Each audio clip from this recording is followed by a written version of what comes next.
Welcome back to the channel. If you often feel stressed, distracted, overwhelmed, or mentally exhausted, then stay with me, because this story could change the way you think about your life. A few months ago, a man named David thought his job was the reason. He felt miserable every day. But one simple conversation made him realize the real problem wasn't his job at all. If you've ever wondered how to practice mindfulness at work, how to calm a busy mind, or how to find peace, then this story is for you. David wasn't lazy. He wasn't unsuccessful. In fact, from the outside, his life looked completely normal. He had a good job, a comfortable home, and people around him thought he was doing well. But there was one problem. His mind never stopped. The moment he woke up, his thoughts started racing. Before he even got out of bed, he was thinking about work, deadlines, meetings, bills, future plans, things that could go wrong. And by the time he arrived at the office, he already felt exhausted. One Monday morning, David sat at his desk staring at his computer screen. An important project was due by the end of the week. His inbox was full. His phone kept vibrating. His manager wanted updates, and every new notification felt like another weight on his shoulders. David tried to focus, but something strange happened. He opened an email, then checked another one, then looked at his phone, then remembered something he forgot to do yesterday, then started worrying about tomorrow's meeting. 10 minutes passed, then 20, then 30, and he had barely accomplished anything. 10 minutes passed, then 20, then 30, and he had barely accomplished anything. David wasn't struggling because he lacked skill. He was struggling because his attention was everywhere. That evening, he drove home feeling frustrated. He kept asking himself, why am I always tired? Why can't I focus? Why does my mind feel so heavy all the time? For weeks, he searched for answers. He blamed his job. He blamed his schedule. He blamed the people around him. But one evening, something happened that completely changed his perspective. While waiting for coffee after work, David noticed an older man sitting quietly by himself. No phone, no laptop, no distractions, just sitting there peacefully. The man looked calm in a way David hadn't felt for years. Curious, David started a conversation, and what the man told him would completely change the way he lived. David looked at the older man and asked a simple question. How do you stay so calm? The man smiled. Then he asked David something unexpected. When was the last time you were fully present? David looked confused. What do you mean? He asked. The man took a sip of his coffee and said, right now, you're sitting here with me, but I can see your mind is somewhere else. David laughed, because the man was right. Even while sitting in that coffee shop, David was thinking about tomorrow's deadline, the emails he hadn't answered, the meeting he was worried about, and the mistakes he made last week. The older man nodded. That's the problem. Most people live in 3 places: the past, the future, and almost never in the present. Those words stayed with David, because for the first time, someone had described exactly how he felt. His body was always in one place, but his mind was somewhere else. Always worrying, always planning, always overthinking, never resting. The older man continued. Let me ask you another question. When was the last time you ate a meal without checking your phone? David thought about it. He couldn't remember. What about taking a walk without thinking about work? Again, David couldn't remember. What about sitting quietly for just 5 minutes without looking at a screen? David shook his head. The man smiled. That's why your mind is tired. David listened carefully. The man explained something very simple. He said, your mind is like a glass of water. When everything is moving fast, the water becomes cloudy. You can't see clearly. But when the water becomes still, everything settles, and suddenly, you can see clearly again. David liked that example, because his mind definitely felt cloudy. Every day felt noisy. Every day felt rushed. Every day felt overwhelming. Then the man introduced David to a word he had heard before, but never truly understood. Mindfulness. David had always assumed mindfulness was complicated, something only monks or meditation experts practiced. But the older man explained it differently. Mindfulness simply means paying attention to what is happening right now. Nothing more, nothing less. David was surprised. That's it. The man laughed. That's it. But simple doesn't mean easy. Before leaving, the older man gave David a challenge. For the next 3 days, do one thing. When you're doing something, do only that thing. If you're drinking coffee, just drink coffee. If you're eating lunch, just eat lunch. If you're listening to someone, really listen.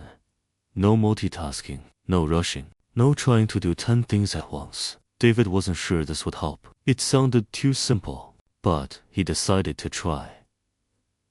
The next morning, David arrived at work. As usual, his inbox was overflowing. His phone was buzzing. People were asking questions. Normally, he would try to handle everything at once. But this time, he remembered the challenge. One thing at a time. He opened the first email and focused only on that email. Nothing else. No phone. No social media. No switching between tasks. Just one email. Then the next. And the next. Something strange happened. For the first time in months, he felt less stressed.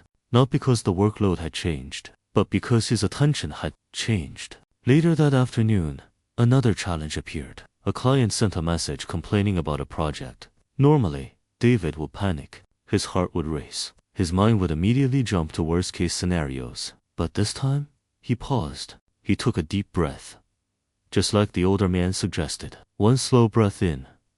One slow breath out. Then another. And another.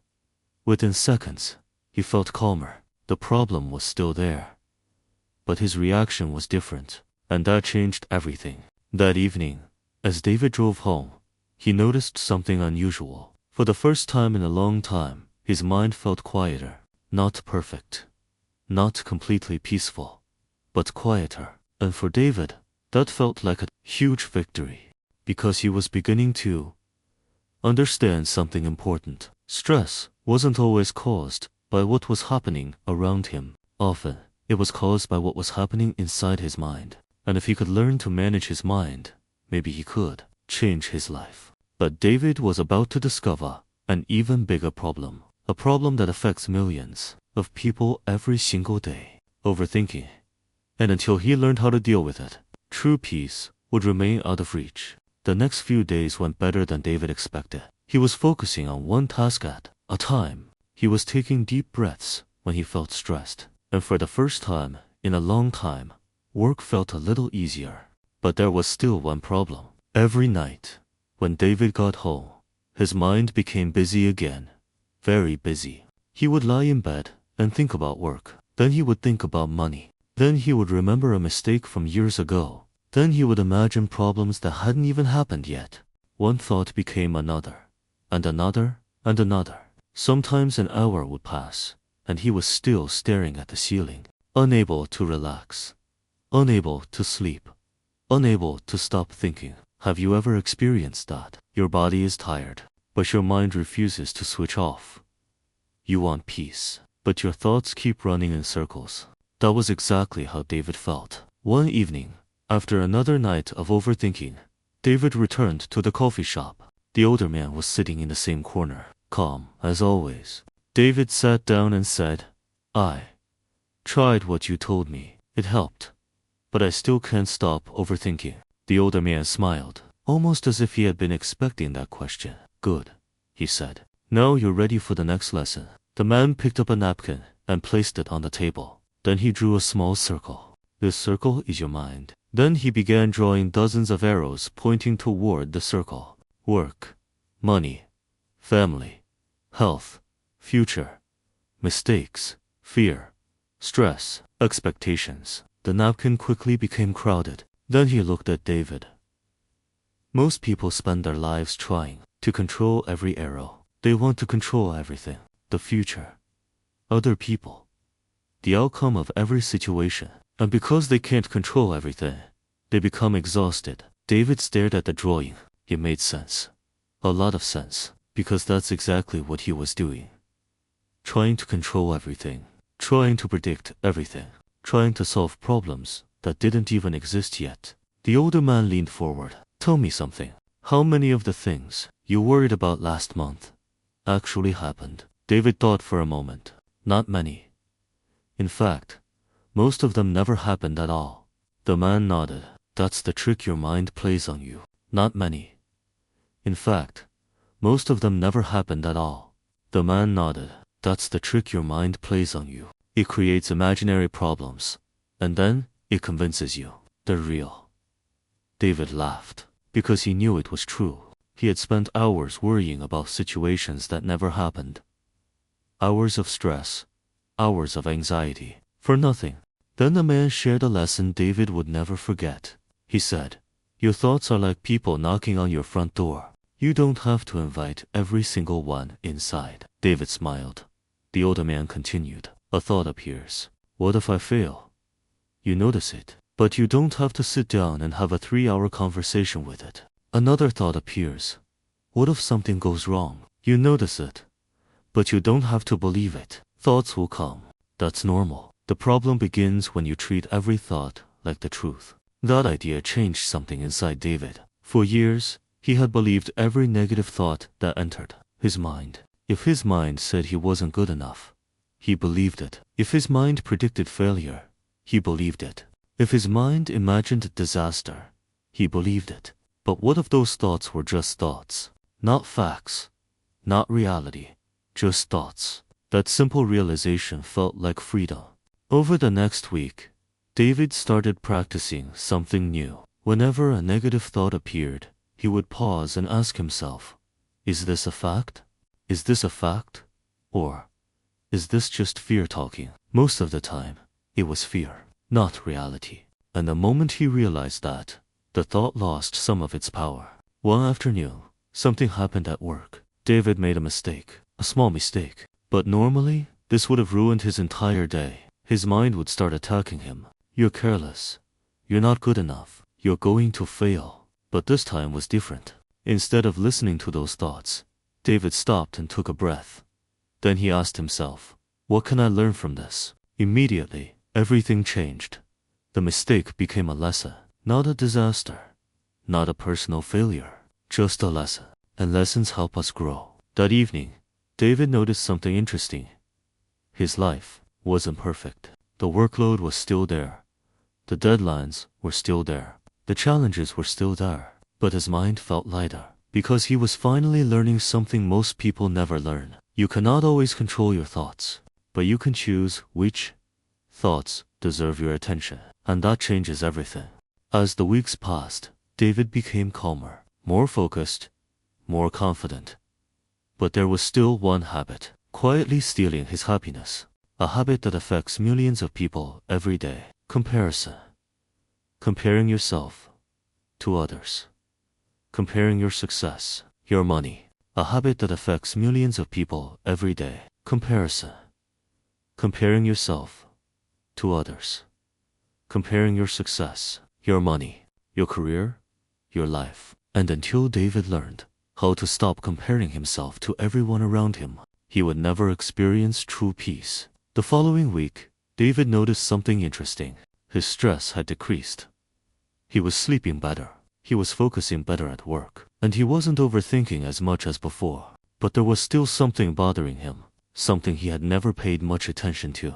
Comparison. Every morning during his commute, he would scroll through social media. He saw people buying new homes, starting successful businesses, driving expensive cars, traveling to beautiful places, and without realizing it, he began comparing his life to theirs. Suddenly, what he had didn't feel like enough. His job wasn't impressive enough. His salary wasn't high enough. His progress wasn't fast enough. The more he looked at other people's lives, the worse he felt about his own. Have you ever felt that way?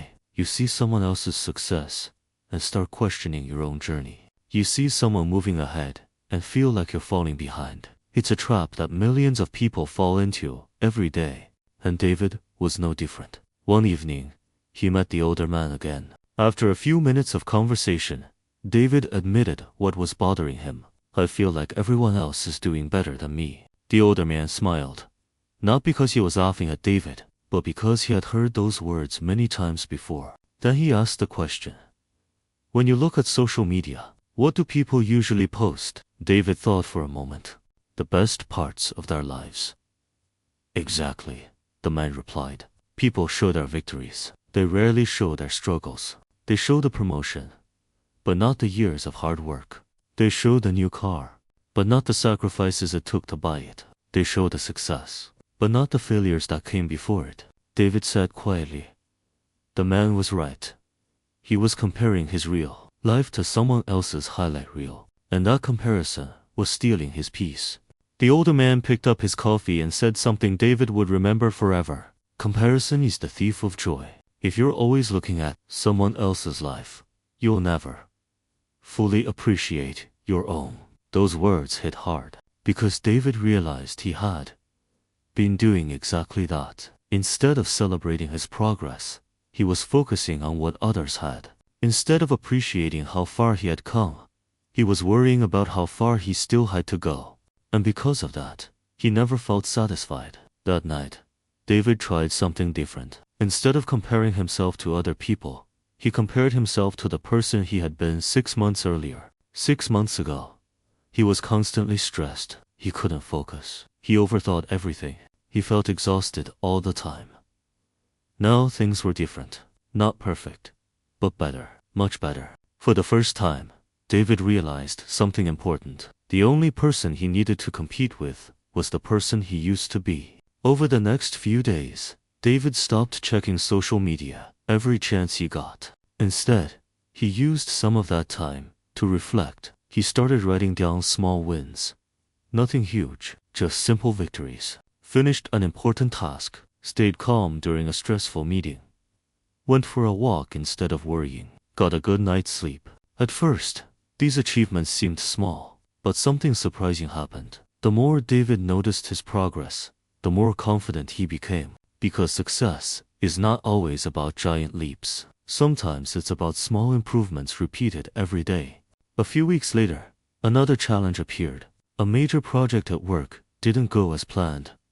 Months of effort suddenly seemed wasted. The old David would have panicked. He would have blamed himself. He would have spent days worrying about it. But this time, he reacted differently. He took a deep breath and remembered everything he had learned. He asked himself, what can I control right now? Not yesterday. Not next week. Right now. That question immediately shifted his focus. Instead of wasting energy on frustration, he focused on solutions. And because of that, he handled the situation much better.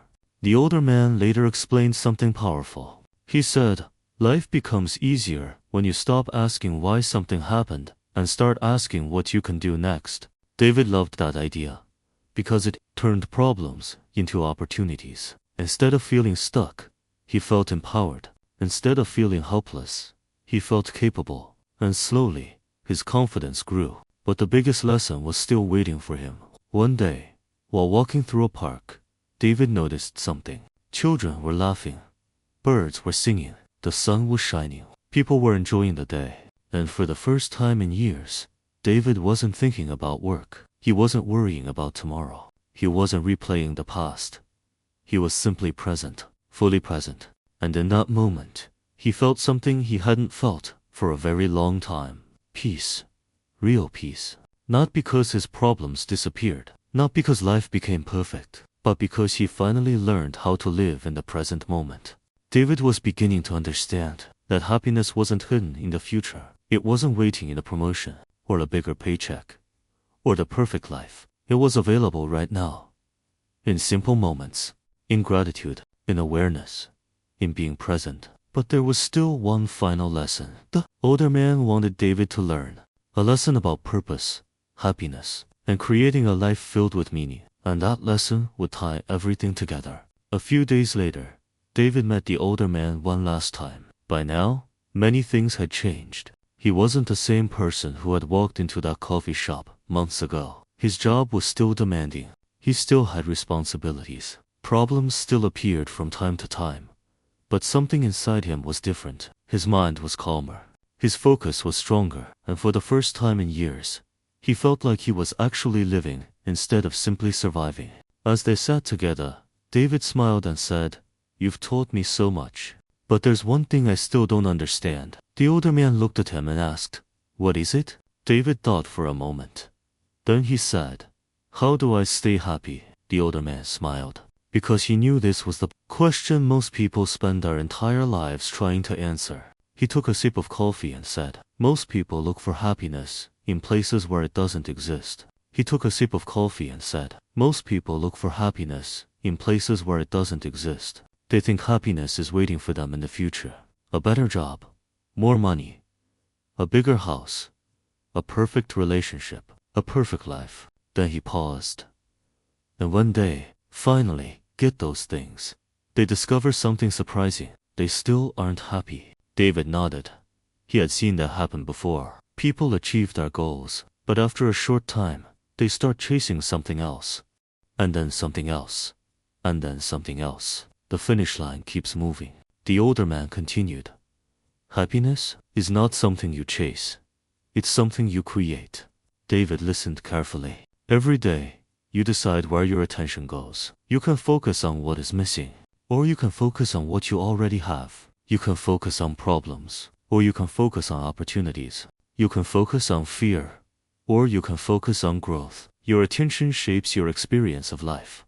Those words stayed with David because he realized that for years he had been waiting for happiness, waiting for the perfect moment, waiting for everything to finally fall into place. But life doesn't work that way.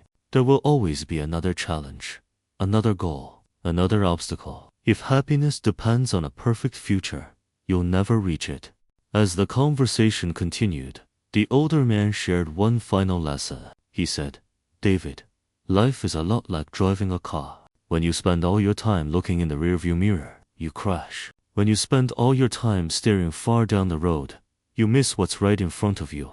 David smiled, because suddenly everything made sense. The mindfulness, the gratitude, the deep breathing, the focus, the lessons about overthinking, the lessons about comparison, all of them pointed to the same truth. Life happens in the present moment. Months later, David's life looked different. Not because he became rich overnight, not because every problem disappeared, not because life became perfect. His life changed because he changed. When stress appeared, he paused and breathed. When negative thoughts appeared, he questioned them. When comparison appeared, he focused on his own journey. When challenges appeared, he focused on what he could control. And little by little, those small habits transformed his life. Maybe you're listening to this story and thinking, "I'm a lot like David." Maybe your mind is always racing. Maybe stress follows you everywhere. Maybe you're tired of overthinking. Maybe you're waiting for happiness to arrive someday. If that's you, remember this. You don't have to change your entire life today. You don't need a perfect plan. You don't need to have all the answers. You just need to take one small step, one mindful breath, one moment of gratitude, one decision to focus on the present instead of worrying about the future. Small actions may seem insignificant, but over time, they create extraordinary results. And before we finish, I want you to remember one simple message. Your peace is not somewhere out there waiting to be found. It's already inside you. It's hidden beneath the noise, the stress, the fear, the overthinking. The moment you slow down and become present, you begin to find it again. Because a calm mind is not built in a single day. It's built one thought at a time, one habit at a time, one moment at a time. And starting today, you can begin building it too. If you enjoyed this story and found value in it, please take a moment to like this video.